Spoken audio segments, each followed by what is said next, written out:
दोस्तों, supreme court के chief justice D Y Chandrachud को अलविदा कहने का समय अब आ गया है।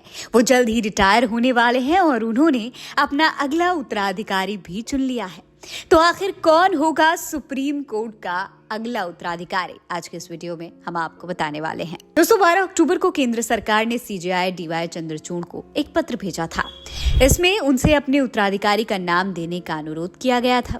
दोस्तों, भारत के मुख्य न्यायाधीश डीवाई चंद्रचूड़ अगले महीने रिटायर होने जा रहे हैं। ऐसे में उन्होंने सुप्रीम कोर्ट में दूसरे नंबर पर सबसे सीनियर जस्टिस संजीव खन्ना को सीजेआई बनाने की सिफारिश केंद्र सरकार को भेजी है।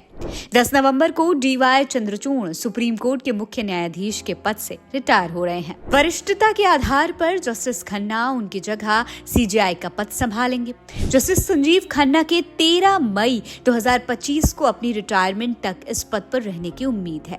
इस तरह सीजेआई के तौर पर उनका कार्यकाल लगभग 6 महीने का होगा। जानिए कौन है जस्टिस संजीव खन्ना। इस पूरी वीडियो को अंत तक जरूर देखिए। दोस्तों, जस्टिस खन्ना का एक बहुत ही मजबूत कानूनी करियर रहा है, जो कि भारत के न्यायिक परिदृश्य से उनके अनुभव और महत्वपूर्ण योगदान को दर्शाता है।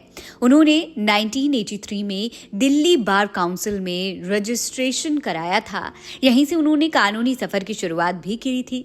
शुरुआत में दिल्ली हाई कोर्ट जाने से पहले जस्टिस खन्ना 30,000 स्थित जिला अदालतों में प्रैक्टिस करते रहते थे। जस्टिस संजीव खन्ना ने संवैधानिक कानून, मध्यस्थता, कमर्शियल लॉ, कंपनी लॉ और आपराधिक कानून सहित अलग अलग क्षेत्रों में प्रैक्टिस की है। उन्होंने आयकर विभाग के वरिष्ठ स्थायी वकील के तौर पर काम भी किया है।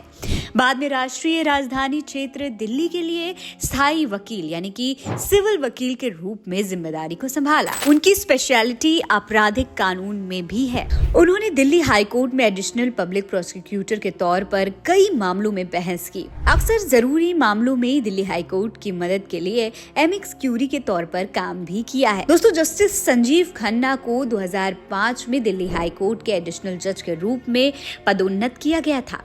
2006 में वो स्थायी न्यायाधीश भी बन गए। अपने कार्यकाल के तौर पर उन्होंने दिल्ली न्यायिक अकेडमी, दिल्ली अंतर्राष्ट्रीय मध्यस्थता केंद्र और जिला न्यायालय मध्यस्थता केंद्रों में भी योगदान दिया है।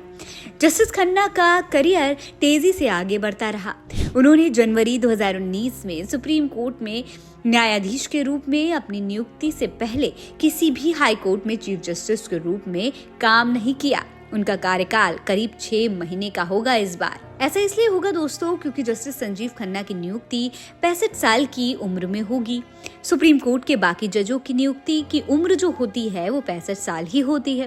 न्यायमूर्ति संजीव खन्ना का जन्म 14 मई 1960 को हुआ था, यानी उनकी उम्र इस वक्त 64 साल है। ऐसे में अपने बर्थडे के एक दिन पहले तक जस्टिस संजीव खन्ना 13 मई 2025 तक चीफ जस्टिस ऑफ इंडिया की कुर्सी पर रहेंगे और जैसे ही वो 65 साल के होंगे वो ये पद छोड़ देंगे। दोस्तों, डीवाई चंद्रचूड़ ने 9 नवंबर 2022 को मुख्य न्यायाधीश के रूप में पदभार संभाला था। परंपरा के अनुसार कानून मंत्रालय सीजेआई के रिटायरमेंट से लगभग 1 महीने पहले उन्हें लेटर देता है, जिसमें उनके उत्तराधिकारी का नाम मांगा जाता है। इसके बाद वर्तमान सीजेआई मंत्रालय को सिफारिश भेजते हुए अपना जवाब दे देते हैं। मौजूदा सीजेआई की सिफारिश के बाद सरकार की ओर से जल्द ही जस्टिस खन्ना को 11 नवंबर से पहले अगले सीजेआई के रूप में नियुक्त करने की अधिसूचना जारी किए जाने की उम्मीद है। हालांकि अब देखना ये होगा कि जब जस्टिस संजीव खन्ना देश के अगले सीजेआई बनेंगे तो आखिर वो कैसे और कितने बड़े फैसले इस देश के और इस देश की कानून व्यवस्था के लिए लेंगे, और क्या सीजेआई चंद्रचूड़ की तरह ही जस्टिस संजीव खन्ना भी देश की जनता के दिलों में अपनी जगह बना पाएंगे। आपको क्या लगता है? अपनी राय हमें कमेंट सेक्शन में लिखकर जरूर बताएं। ये खबर आप द खबरदार पर देख रहे हैं। नमस्कार।